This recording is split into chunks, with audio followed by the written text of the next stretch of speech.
Good morning, myself Dr. Ravi Jain, Assistant Professor, Faculty of Homeopathy Science, Jyoti Vidyapeeth, Women's University. In the previous lectures, we have discussed about man and medicine. Two parts we have discussed, in which we have discussed how medicine developed. We have covered the supernatural theory of disease and the Indian medicine in the first lecture. Then we have covered Chinese medicine, Egyptian medicine and Mesopotamian medicine in the second lecture, and in this lecture we will be talking about the Greek medicine and the Roman medicine. We will be discussing in brief how the medicines developed or how the medicines changed during these periods. This is a series of lectures where we are discussing man and medicine chapter, and in this chapter we will be only discussing about the Greek and the Roman medicine, and in the next lecture we will be talking about the Middle Ages. So this is the same what we have earlier discussed. Now we start with the Greek medicine. Greek medicine, the classical period of Greek medicine was from 460 BC to 136 BC. The Greeks were actually very advanced in the level of their medicine. They taught the people to think how and why in a scientific way. They taught the people to think in a scientific way how the disease are developing. इन्होंने ही scientific way में लोगों को बताया किस तरह से बीमारी के बारे में हमें सोचना है. Asclepius was the earlier leader in Greek medicine. Asclepius का नाम आप सब लोग जानते हैं. He was a great leader in the Greek medicine. He has two daughters. उनकी दो daughters थी, Hygeia और Panacea. तो जो hygiene का concept आया वो Hygeia ने दिया था, जिन्होंने health और hygiene के बारे में बताया था, और Panacea ने बताया था medicine के बारे में. तो Hygeia is known as the goddess of health or hygiene, and Panacea is the goddess of medicine, who told us about the medicines in detail. Now, Greek medicine has contributed a lot in the development of medicine what we have today. जो भी हमें आज मिला है वो उसमें उसका बहुत बड़ा रोल एक ग्रीक मेडिसिन का है, जिन्होंने न सिर्फ हमें हेल्थ के बारे में बताया, हाइजीन के बारे में बताया और मेडिसिन के बारे में बताया.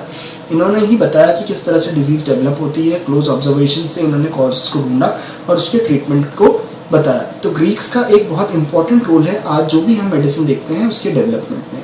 अभी तक हमने देखा कई सारे चेंजेस, कई सारे सिविलाइजेशन, कई सारे एराज में आए, लेकिन ग्रीक मेडिसिन में सबसे ज़्यादा एडवांसमेंट जो हुआ वो यहाँ पर हुआ था, और ग्रीक मेडिसिन को ही आगे जाके फिर धीरे धीरे फॉलो किया जाने लगा. हिपोक्रेट्स जो बहुत इंपॉर्टेंट एक पर्सन थे, उन्हें फादर ऑफ मेडिसिन भी कहा जाता है, क्योंकि उन्होंने जो भी काम किया उसे आज भी फॉलो किया जाता है लोगों के ट्रीटमेंट में. तो Hippocrates is known as the father of medicine. He studied and classified the diseases based on observation and reasoning. इन्होंने जितनी भी डिजीजेस हैं उनको ऑब्जर्वेशन और रीजनिंग के बेसिस पर क्लासिफाई किया and challenge the tradition of magic in medicine. इन्होंने जो भी ऑब्जर्व किया उसके बेसिस पर डिजीज को एक्सप्लेन करने की कोशिश करी है, और जो भी मैजिकल मेथड्स थे उनको इन्होंने चैलेंज किया कि डिजीज मैजिक की वजह से नहीं है, बल्कि कुछ जो भी इन्होंने ऑब्जर्व किया कि कुछ फैक्टर्स हैं उनकी वजह से डिजीज रेस्पॉन्सिबल है. एजेंट फैक्टर और एनवायरमेंटल फैक्टर दोनों की बात इन्होंने करी है. यहाँ पे हिपोक्रेट्स ने कुछ लेक्चर्स दिए थे, उनके कुछ लेक्चर्स और राइटिंग्स थे which were compiled by Alexandrian scholars into Corpus Hippocraticum. एक जो उन्होंने जो भी चीज़ें बताई थी हिपोक्रेट्स ने उनको असेंबल किया गया और एक ही जगह पे लिखा गया, जिसको कॉर्पस हिपोक्रेटिकम का नाम दिया है, जिसमें सभी ब्रांचेस ऑफ मेडिसिन एनकम्पास्ड हैं, जिसमें सभी ब्रांचेस ऑफ मेडिसिन को शामिल किया गया है. हिपोक्रेटिक ओथ जिसकी हम बात करते हैं, जो भी डॉक्टर्स होते हैं एक हिपोक्रेटिक ओथ लेते हैं कि उन्हें क्या चीज़ करना है क्या नहीं करना है. ये ग्रीक मेडिसिन नहीं, हमें हिपोक्रेट्स नहीं दिया है, जिसे हम आज भी मान के चलते हैं, आज भी फॉलो करते हैं. Hippocrates distinguish between the diseases.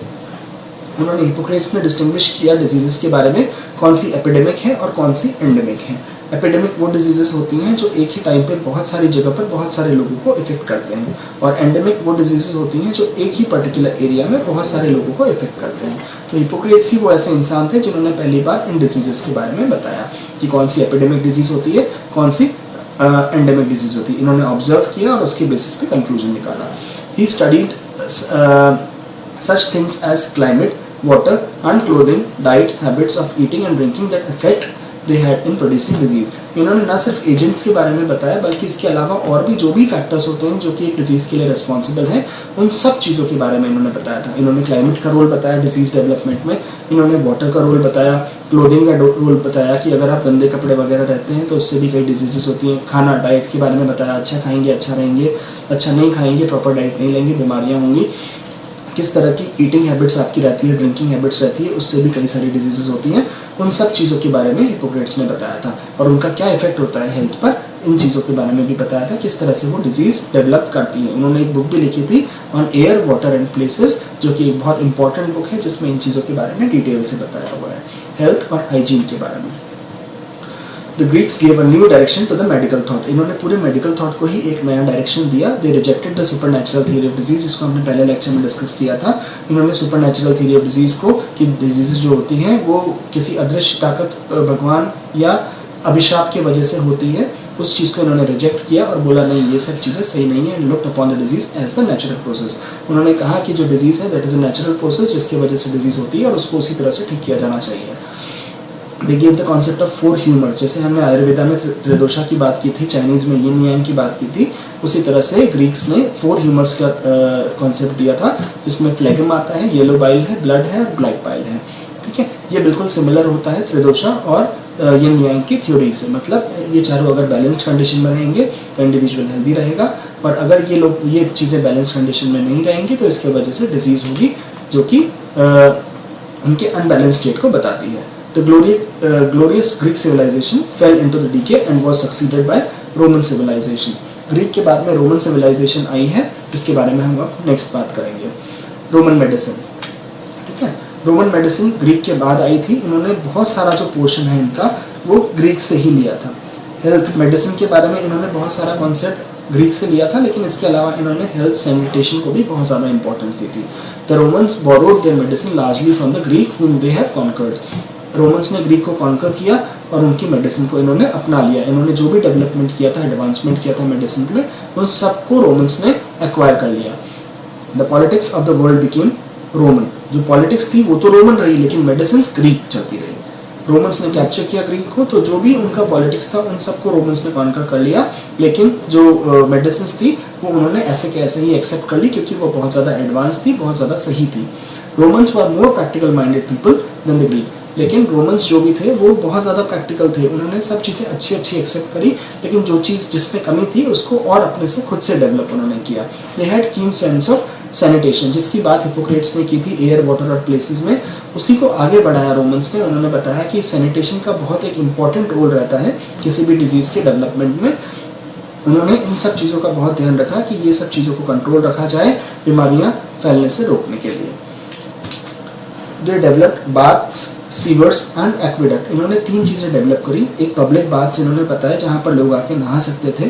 Sewers develop किए जहाँ से जो भी वेस्ट प्रोडक्ट्स है, एक्सक्रीटा है, उसको वह बाहर भेज सकते थे.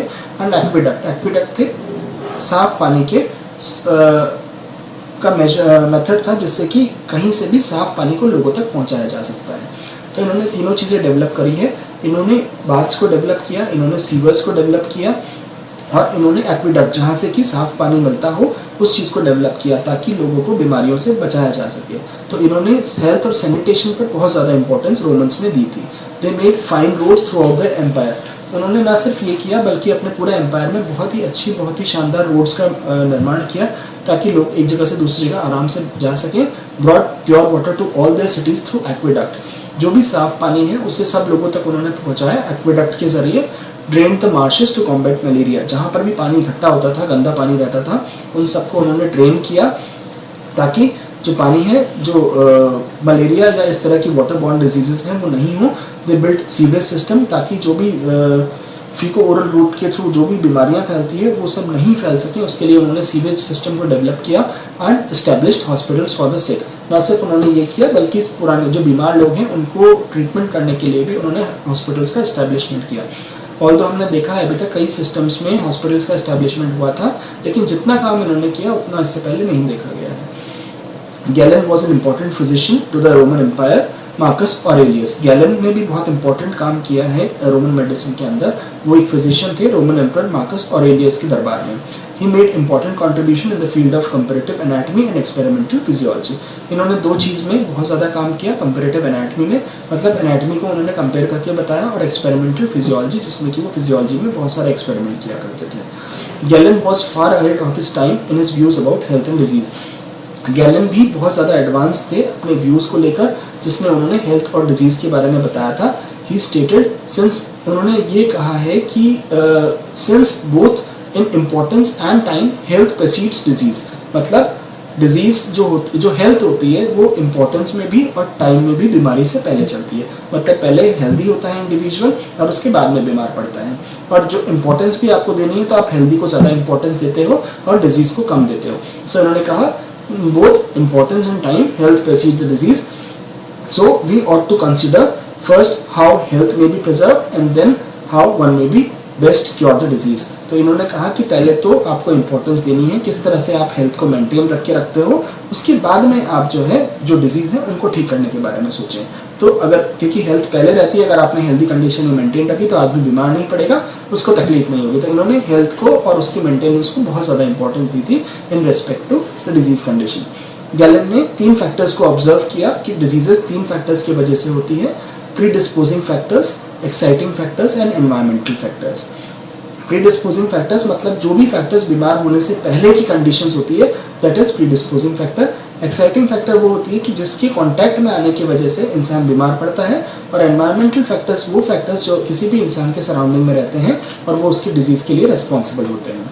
The doctrine of Hippocrates and Galen are often in conflict. जो भी हिपोक्रेट्स और गैलन ने डॉक्ट्राइंस दी है, काफ़ी सारी डॉक्ट्राइंस उन्होंने दी है, उसमें कई बार कॉन्फ्लिक्ट देखा गया है, क्योंकि they were so different. One is synthetic and other is analytic. एक सिंथेटिक है जबकि दूसरा एनालिसिस के बेसिस पर दे रहा है। तो उसमें काफ़ी सारी इसमें थ्योरीज हैं जिनमें कॉन्फ्लिक्ट होता है। डिटेल में हम इसमें नहीं जाएंगे क्योंकि हमारे सिलेबस से बाहर की चीज़ें हैं। Galen was literally a medicine dictator of his time and also for the long time thereafter. Galen एक बहुत बड़ा मेडिकल डिक्टेटर था और आज तक उनकी जो कही हुई बातें उन्हें एक्सेप्ट किया जाता है। His writing influenced European medicine.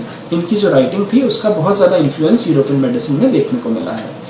In the next lecture we will be talking about the Middle Ages, that is from 500 to 1500 AD. अभी के लिए मैन एंड मेडिसिन वाला चैप्टर में इतना हमने डिस्कस किया है। हमने अभी तक डिस्कस किया supernatural theory of the disease, Indian medicine जिसमें ayurvedic disease, Chinese medicine, Egyptian medicine, Mesopotamian medicine, यहाँ पे हमने ग्रीक और रोमन मेडिसिन को भी डिस्कस किया। इस तरह से अभी तक के लेक्चर में हम लोगों ने जो भी मेडिसिन है उनका डेवलपमेंट हुआ उसे पूरी तरह से डिस्कस किया है।